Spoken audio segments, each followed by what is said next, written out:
Official DJ Nagesh आप सभी का स्वागत करता है।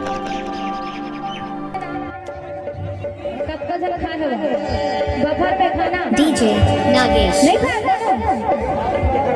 नहीं खाना नहीं मिलेगा हम तो खाए ना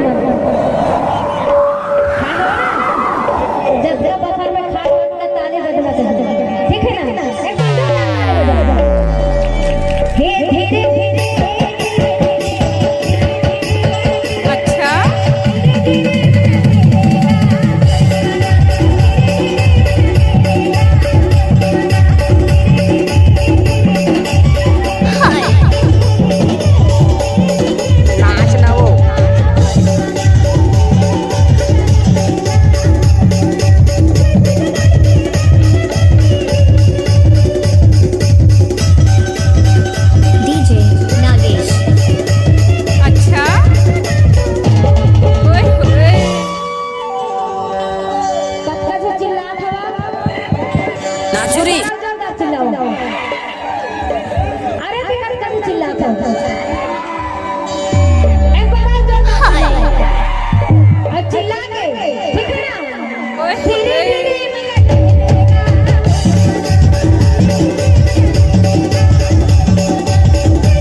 डीजे नागेश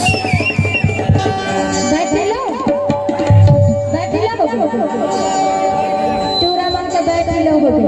लेकिन हमारे दीदी बन के बैठ नहीं हो जाता बच्चों का चिल्ला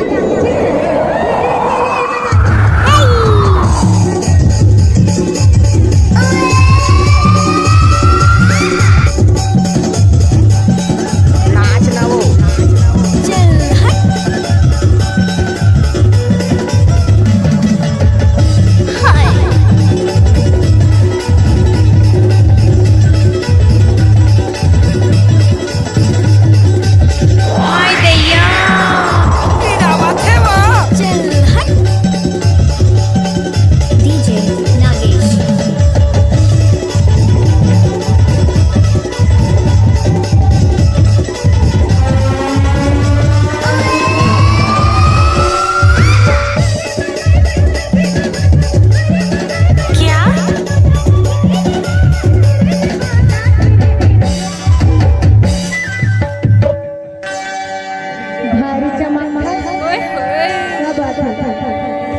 अब धीरे